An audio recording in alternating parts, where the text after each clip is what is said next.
जय हिंद प्यारे साथियों, मैं हूं नीरज। आज मैं आप सबके लिए लेकर आया हूं आरआरबी एनटीपीसी जो 12th लेवल की आज परीक्षा हुई 8 अगस्त को। इसमें फर्स्ट शिफ्ट में पूछे गए जीके जीएस और साइंस के महत्वपूर्ण प्रश्नों को बात करें। पहला प्रश्न आया था, भारत और श्रीलंका के बीच कौन सी जल संधि है। तो भारत और श्रीलंका के बीच जो पाक जलडमरू मध्य है, यानी पाक स्ट्रेट है। पाक जलडमरू मध्य यह भारत के तमिलनाडु राज्य और श्रीलंका के द्वीप राष्ट्र के उत्तरी प्रांत के जाफना जिले के बीच एक जल संधि है। अगला प्रश्न पूछा गया, संविधान के अनुच्छेद 43A किससे संबंधित है। कल अनुच्छेद 48A से पूछा गया था। जो नीति निर्देशक तत्व हैं इनसे कल भी प्रश्न बना था, आज भी प्रश्न बना है। आज अनुच्छेद 43A से संबंधित पूछा गया कि ये किससे संबंधित है। तो अनुच्छेद 43A उद्योगों के प्रबंधन में श्रमिकों की भागीदारी से है। अगला प्रश्न, खंजर अभ्यास किसके बीच आयोजित किया जाता है। कल भी एक युद्ध अभ्यास पूछा गया था जिसका नाम ही है युद्ध अभ्यास, जो भारत और अमेरिका के बीच होता है। अब इसमें कल क्या पूछा गया था, इतनी डीप पूछा गया कि भारत और अमेरिका के बीच जो युद्ध अभ्यास है इसमें अमेरिका की किस सैन्य टुकड़ी ने हिस्सा लिया था। अगर भारत की सैन्य टुकड़ियों के बारे में पूछता तो हम फिर भी बता देते, लेकिन अमेरिका की सैन्य टुकड़ी के बारे में पूछा है तो ये काफ़ी डीपली पूछा गया था। और आज फिर से युद्ध अभ्यास से प्रश्न बना है कि खंजर अभ्यास किसके बीच आयोजित किया जाता है। तो भारत और किर्गिस्तान के मध्य जो खंजर अभ्यास है ये आयोजित किया जाता है। अगला प्रश्न, जैन धर्म का पहला संकलन यानी प्रथम जैन संगीति कहाँ हुई थी। तो जैन धार्मिक ग्रंथ का प्रथम संकलन पूछे तो वल्लभी क्षेत्र गुजरात में, और पहली संगीति पूछे तो ये पाटलिपुत्र में हुई थी। जैन धार्मिक ग्रंथ अर्थात 12 अंग का पहला संकलन श्वेतांबरों द्वारा 5वीं शताब्दी ईस्वी में वल्लभी में आयोजित दूसरी जैन परिषद में किया गया था। और प्रथम जैन संगीति कहाँ हुई थी, तो ये पाटलिपुत्र पटना में हुई थी। अगला प्रश्न पूछा गया था, सबसे बड़ा रेलवे ब्रिज कौन सा है। तो सबसे बड़ा रेलवे ब्रिज चिनाब नदी पर जो जम्मू कश्मीर में स्थित है, यह दुनिया का सबसे ऊंचा 397 मीटर ऊंचा आर्च ब्रिज है। इसकी जो ऊंचाई है 359 मीटर है, 397 नहीं 359 मीटर है, जो कि एक आईफिल टावर से भी 35 मीटर अधिक है। बात करें मैदानी क्षेत्र, पठारी क्षेत्र और नदी घाटियाँ, ये तीनों विशेषताएं किस राज्य में पाई जाती हैं। तो ये प्रश्न पूछा गया था कि मैदानी क्षेत्र भी हो, पठारी क्षेत्र भी हो और नदी घाटियाँ भी हो, तो ऐसा कौन सा राज्य है। तो ये राज्य मध्य प्रदेश है, जिसमें मैदानी क्षेत्र भी है, पठारी क्षेत्र भी हैं और नदी घाटियाँ भी हैं।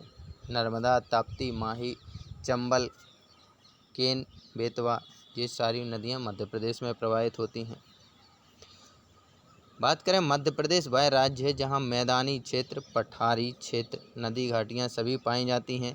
राज्य की विशेषता सिंधु गंगा के मैदान और दक्कन के पठार के बीच एक संक्रमणकालीन क्षेत्र है।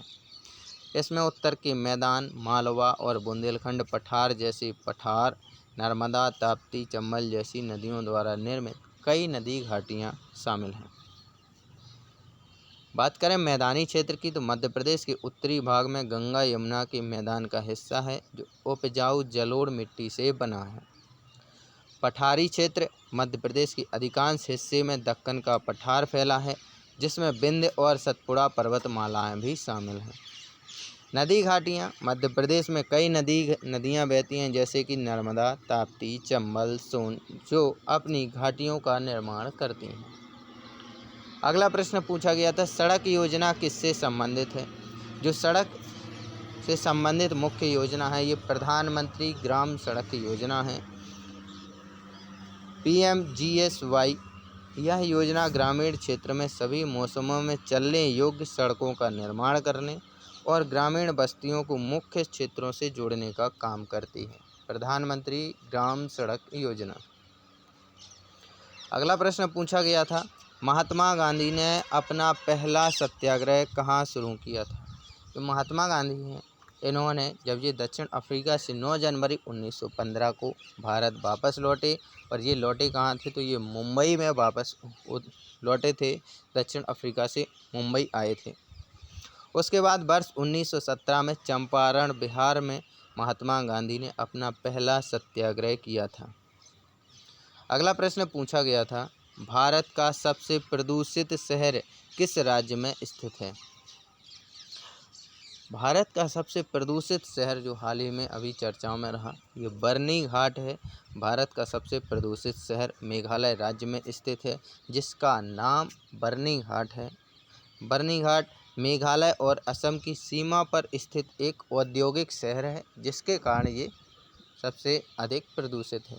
और इसी मेघालय में मासेराम एक ऐसा क्षेत्र है जो जहाँ विश्व की सबसे ज़्यादा वर्षा होती है। अगला प्रश्न, इंदिरा अभ्यास किसके बीच हुआ है? तो इंदिरा अभ्यास, जिसे इंद्र अभ्यास भी कहते हैं, तो ये भारत और रूस के बीच होता है। इंद्र एक्सरसाइज, इंद्र अभ्यास भारत और रूस के बीच आयोजित किया जाता है। यह एक द्विपक्षीय नौसैनिक अभ्यास है जो दोनों देशों की नौसेनाओं के बीच सहयोग और अंतर संचालन को बढ़ावा देने के लिए आयोजित किया जाता है। अगला प्रश्न, स्टैटिक रैंडम एक्सेस मेमोरी, तो SRAM के बारे में पूछा गया था, तो इसका फुल फॉर्म क्या होता है? Static random access memory. RAM जो सहेजे गए डेटा को तब तक सुरक्षित रखती है जब तक कि बिजली चालू रहती है। तो रैम का कार्य क्या है? जब तक आप कंप्यूटर लैपटॉप को बिजली सप्लाई देते रहेंगे, उसमें जो डेटा है वो सलामत रहेगा। जैसे ही सप्लाई बंद होगी वो डेटा हट जाएगा। अगला प्रश्न पूछा गया था फिर से अनुच्छेद से, कि अनुच्छेद 19 किससे संबंधित है? कल प्रश्न में आया था अनुच्छेद 48A किससे संबंधित है। आज प्रश्न पूछा गया अनुच्छेद 43A किससे संबंधित है। और दूसरा प्रश्न आया था अनुच्छेद से जो आया है, अनुच्छेद 19 किससे संबंधित है। तो जो अनुच्छेद 19 है ये स्वतंत्रता के अधिकार से संबंधित है। भारतीय संविधान का अनुच्छेद 19 स्वतंत्रता के अधिकार से संबंधित है, जिसमें नागरिकों को 6 मौलिक स्वतंत्रताएं प्रदान की गई हैं। तो ये 6 मौलिक स्वतंत्रताएं कौन सी हैं? भाषण और अभिव्यक्ति की स्वतंत्रता, आप कहीं भी भाषण दे सकते हैं, एक नियोजित तरीके से अपनी बात रख सकते हैं। शांतिपूर्ण और बिना हथियारों के इकट्ठा होने की स्वतंत्रता, आप किसी भी स्थान पर बिना हथियार के इकट्ठे हो सकते हैं। संघ या संगठन बनाने की स्वतंत्रता, आप कोई भी संघ या संगठन बना सकते हैं जो संवैधानिक प्रक्रिया के तहत हो। भारत के राज्य क्षेत्र में स्वतंत्र रूप से घूमने की स्वतंत्रता, आप कहीं भी तीर्थ यात्रा करने जा सकते हैं, भारत के किसी भी क्षेत्र में घूमने जा सकते हैं। भारत के राज्य क्षेत्र के किसी भी भाग में निवास करने और बसने की स्वतंत्रता, ये जब 2019 से पहले ये एक अपवाद के रूप में राज्य था जम्मू कश्मीर, जहां बसने की ज़मीन लेने की स्वतंत्रता नहीं थी। तो भारत के राज्य क्षेत्र में किसी भी भाग में निवास कर सकते हैं और बसने की स्वतंत्रता भी है। कोई भी पेशा, व्यवसाय, व्यापार या कारोबार करने की आपको स्वतंत्रता है अनुच्छेद 19 के अंतर्गत। यदि आप किसी भी जाति से संबंध रखते हैं और कोई भी व्यवसाय करना चाहते हैं, जैसे आप निचली जाति से भी हैं और आप कोई बड़ा व्यवसाय किसी मंदिर में पूजा पाठ करना भी चाहते हैं, तो ये आपको अधिकार है। इस अधिकार के तहत आप मंदिर में पूजा पाठ भी कर सकते हैं। अगला प्रश्न पूछा गया था, खेल में शतरंज से पूछा गया था एक प्रश्न। शतरंज एक 2 खिलाड़ियों वाला रणनीति बोर्ड गेम है जो 64 स्क्वायर बोर्ड पर खेला जाता है, जिसमें कितने खाने होते हैं? 64 खाने होते हैं, जिसमें प्रत्येक खिलाड़ी के पास 16 मोहरें होती हैं। 16 मोहरें यानी 16 पॉइंट होते हैं। खेल का उद्देश्य प्रतिद्वंदी के राजा को सह और मात देना, जिसका अर्थ राजा को ऐसी स्थिति में ला खड़ा करना जहां से वो बच के ना निकल पाए या फिर उसको मार देना। अगला प्रश्न पूछा गया था, सारनाथ स्तंभ किसने बनवाया था? तो जो सारनाथ स्तंभ है ये सम्राट अशोक ने बनवाया था और ये वर्तमान में सारनाथ वाराणसी उत्तर प्रदेश में स्थित है। सारनाथ में स्थित अशोक स्तंभ मौर्य वंश के महान शासक अशोक के द्वारा बनवाया गया था। दोस्तों ये थे हमारे 8 अगस्त की फर्स्ट शिफ्ट के प्रश्न, जितने भी हमें प्रश्न प्राप्त हुए हैं। अगली क्लास में हम लेकर आएंगे 8 अगस्त की सेकंड और थर्ड शिफ्ट में पूछे गए जीके, जीएस और साइंस के प्रश्नों को। हमारे साथ बने रहने के लिए हमारे चैनल को लाइक, शेयर और सब्सक्राइब ज़रूर कर दीजिए।